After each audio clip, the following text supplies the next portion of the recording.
നമ്മുടെ സ്വന്തം പൂർണ്ണത്രേശ്യനിൽ ഇപ്പോൾ ഉത്സവം നടക്കുകയാണ്. സാധാരണ ഞങ്ങൾ രാത്രിയാണ് തെന്നിത്തിരിയാൻ പോവാറ്.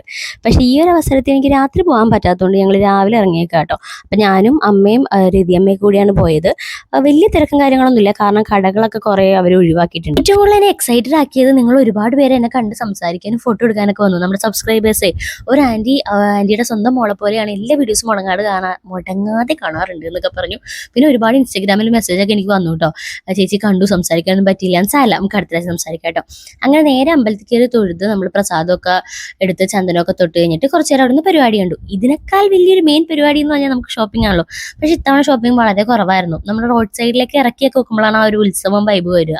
പക്ഷെ ഇതിങ്ങനെ ഉള്ളിലേക്ക് സ്റ്റോൾ പോലെ ആയിരുന്നു, അതുകൊണ്ട് വലിയൊരു രസം എനിക്ക് ഫീൽ ചെയ്തില്ല കേട്ടോ. ഈ സൗമ്യ ചേച്ചിനെ കമ്മൽ കടയിൽ കയറ്റി ഇറക്കാൻ കുറച്ച് ബുദ്ധിമുട്ടാണ്, ഭയങ്കര ചൂടായിരുന്നു. ഞാൻ എന്തൊക്കെയാണ് വാങ്ങിയെന്നുള്ളത് നാളെ ഒരു വീഡിയോയിൽ കാണിക്കാം കേട്ടോ. പിന്നെ ഈ ഒരു പാവ എനിക്ക് എപ്പോഴും ഭയങ്കര ഇഷ്ടമാണ്. ആ ഒരു ബലൂണും വാങ്ങി നേരെ വീട്ടിൽ പോയി.